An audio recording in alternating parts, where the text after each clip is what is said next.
Is anxiety or OCD robbing you from feeling any self-love? We're going to talk all about it. Stay tuned. That's what's up next.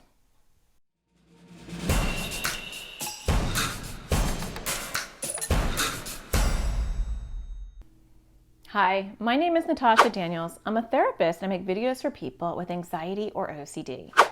Today I want to talk to you about something that I think is really important that's really not talked about enough. And that is what anxiety and OCD rob from us besides all of the obvious things, right? I mean, it can rob our freedom, our enjoyment, so many different things.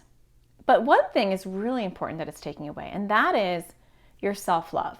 I know that sounds so cheesy and, such a therapist thing to say, right? But it's actually really important because when we don't have self-compassion, when we don't have self-love, it's like a domino. And we hit that domino and it just falls, and all of these other dominoes fall. What are those other dominoes? When we don't feel good about ourselves, then we look outside of ourselves for validation. You need to tell me that I'm worthy enough. You need to tell me that I'm good enough. You need to tell me that I'm okay. Now I depend on you because I don't have self-love. I don't know if I'm a worthy person, but if you give me your acceptance, then I feel good. Oh, we don't want to give our power away, right? And also, if I am not having self-love, self-compassion, then I'm going to be ripping myself down every time I'm trying something that's difficult. I try a new task or a new job and I can't do it. Oh, I'm so stupid. What an idiot, right?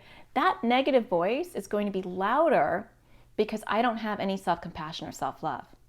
Now, I don't know about you, but if I had someone hovering over me telling me how stupid I am and how horrible I am and how I can't do anything, it kind of doesn't make me want to do things better, right? Imagine if you had a boss or a teacher that was hovering over you and was like, you're so stupid, you're such an idiot.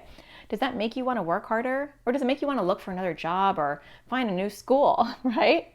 Same thing when it's yourself. We do that to ourselves all the time. Would I want to keep a friend who's doing that? No. But when I have that nagging voice inside of me because I don't have enough self-love, then I become deflated. I become hopeless. I become depressed. I become overwhelmed. I'm not geared up and empowered to crush my anxiety or OCD. I'm not geared up to crush anything. I just want to escape, maybe hide under my covers. So that is the power of not having self-love or self-compassion. So that's a really concrete thing, right? Not just a warm, fuzzy thing. So the different ways that anxiety and OCD can rob us from self-love are in a couple of different ways. And it might be some of these for you and not all of them, but I just want to quickly go over them. One, you can feel all alone. That's like the number one thing. It feels very lonely to have anxiety or OCD. If you're not connected to a community of people that have anxiety or OCD, or you're in the wrong places, you might be having people on your Instagram feed or YouTube that talk about OCD or anxiety in a very stereotypical, derogatory, bad way. And so you think that that's the world. Whatever you surround yourself around is your world. That's your perception of the world. And so if you're around a bunch of people who use it as a meme and talk derogatorily about anxiety or OCD, then that's what you're going to think the whole world thinks, which is not accurate. When I look at my Instagram feed or my YouTube channels that I subscribe to, they're all positive about anxiety and OCD, and it makes me think that the whole world is like, anxiety and OCD, we can tackle this together. If you looked at my Instagram feed, you'd be like, wow, it's very uplifting.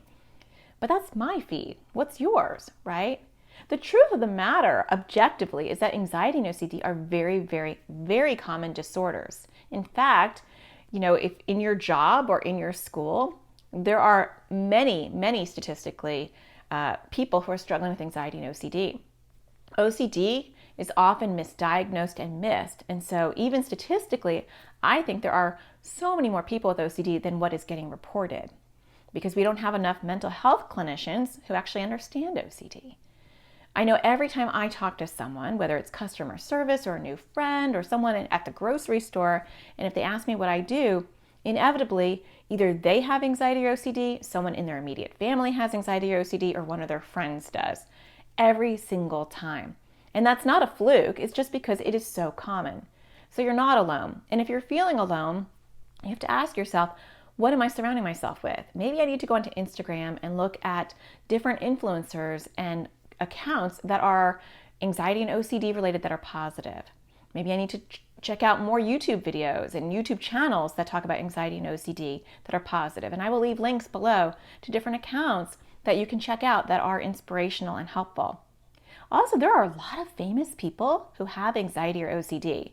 I don't want to list them here because I don't want to get in trouble. But if you did a Google search and said famous people with anxiety or OCD, it's crazy how many of them there are. And a lot of them are very open and vocal about it, have done lots of interviews about panic attacks, intrusive thoughts, OCD. It is becoming more and more acceptable to talk about mental health issues and to let everybody know that you do struggle with those. And so you may not know that. There's a lot of famous people that you probably know that have anxiety or OCD, but it's one part of them, right? So you might be like, oh my gosh, I didn't know she had OCD. Well, it's one part of her. It's not the whole part of her. And so maybe she's not going around with a big poster saying, I have OCD, I'm famous. But they're not hiding it as much anymore. So I will leave some links, but check those out and see if you can find any famous people. There's a lot of historical people as well who are highly successful that have anxiety or OCD. So you are not alone, and if you think you're alone, then that means you need to connect more with people around you, whether it's on social media or in real life, that have anxiety or OCD. The next thing, which is totally unrelated to what I just talked about, is the thoughts that anxiety or OCD can give us. So with OCD, there could be a lot of shame. There's intrusive thoughts that say you want to do things or harm people or harm yourself or that you're a bad person. Different themes bring different thoughts, but for a lot of OCD intrusive thoughts, it can bring a lot of shame because you think, oh my gosh, why would I have that thought? I'm not a bad person. Why would I think that? And so that can be depressing. But it's important to realize and to know that you are not your thoughts. And intrusive thoughts especially, they will find the most disturbing, upsetting thoughts. And that's what your brain will present to you with OCD. And so that can bring a lot of shame that kind of drowns out your self-love. And so it's important to remember that you are not your thoughts and that OCD will find the things that are the most important to you and give you the opposite. It's like a trick mirror, right? It holds up a reflection that is the opposite of who you are. So if you're a beautiful person, it might say that you are a horrible person who wants to do horrible things. And that's not accurate. And you have to know in your heart, that's why self-love is so important, because you have to know in your heart, that's not me, and that's okay. And I'm not going to argue with OCD because OCD wants you to argue with it. We're not going to go there. But I'm going to know in my heart that those thoughts are OCD thoughts, and I still love myself and fully accept myself. Now, with anxiety, it can be a little bit different. With anxiety, it can make you feel like everybody else can handle this. Why can't I handle this, right? What's wrong with me? Why can't I just go to school without freaking out? Why can't I just go to a party or talk to someone without having a problem? Why can't I go and sleep in my own room without, feeling like my life is being threatened and everybody else can do that? Well, you have an anxiety disorder, right? And so, of course, that's a struggle for you because it's physiological. It's a chemical issue in your brain. But that doesn't mean that you're a weak person or that you're not brave. In fact, some of the bravest people I know have anxiety because we are on high alert and we have to deal with things that other people don't have to deal with. And that brings me to the third thing I want to talk about, which is how to realize that anxiety and OCD often come with what I kind of call some superpowers. So anxiety and OCD is highly genetic and it is physiological, which means it is happening in your brain. It's not like a behavior like you're just, dramatic or you're just, fearful. It is just like diabetes or asthma. There's a physical component to this that has a lot to do with your neurotransmitters and with the OCD, the circuitry of your brain. But the good news is, one, you can rewire your brain. I talk a lot about that in my videos. And so when you face your fears, slowly or fast, whatever, speed you want to do, you can slowly rewire your brain, which I think is cool because you can't rewire your brain to not have diabetes or asthma, but you can rewire your brain to kind of shrink and quiet down your anxiety and OCD. But the other thing that comes with that physiologically are some incredible qualities. Now, not every person is going to have all the qualities I'm going to list, but some of these might seem very familiar to you because more often than not, when you have anxiety or OCD, you have some other qualities. A lot of people with anxiety and OCD tend to be incredibly empathetic, kind, considerate, clued in, right? They can clue into people's emotions and feelings in a way that the average person cannot. Much more aware of their environment. Yes, that brings some negative stuff, but also they have a really good eye for detail. And so a lot of people will catch things that other people would not catch. I know with my own anxiety, I can catch things a mile away. I can notice a person in a corner of a room, in a crowded room, and say, that person over there is not happy right now. Something's going on with that person. You don't have to tell me anything. I can see it on your face because I'm in tune. That's something my anxiety brings to me. And that in and of itself is a gift. A lot of people with OCD are incredibly creative. They're out-of-the-box thinkers. And because they're out-of-the-box thinkers, they can be artistic or inventive or unique problem solvers. And so this shows up in different ways for different people. How do these things show up for you?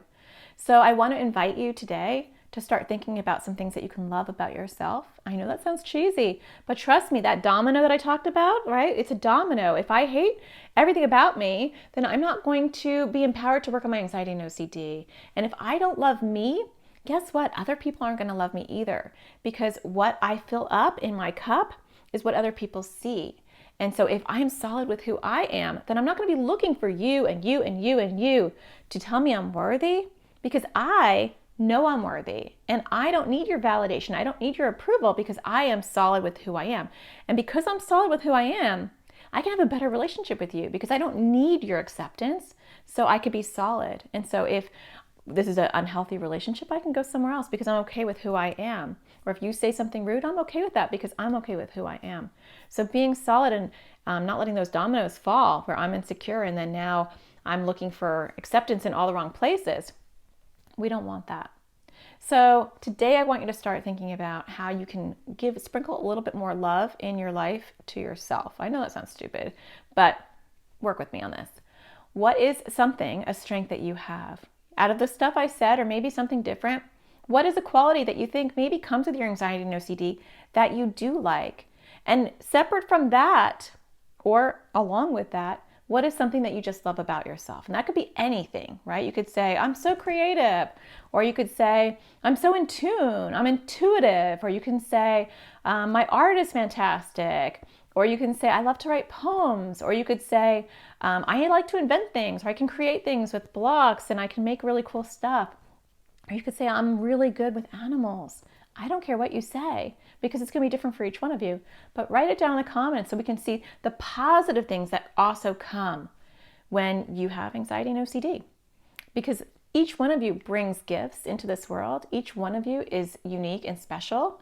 And we all have things that we bring to this world. And maybe you need to start telling yourself the things that you have that are good qualities, because anxiety and OCD is just a small part, a very loud but small part of the magic of who you are. Well, I hope that you guys all find the sparkle in everything you do, and I'll talk to you again next Thursday. Take care.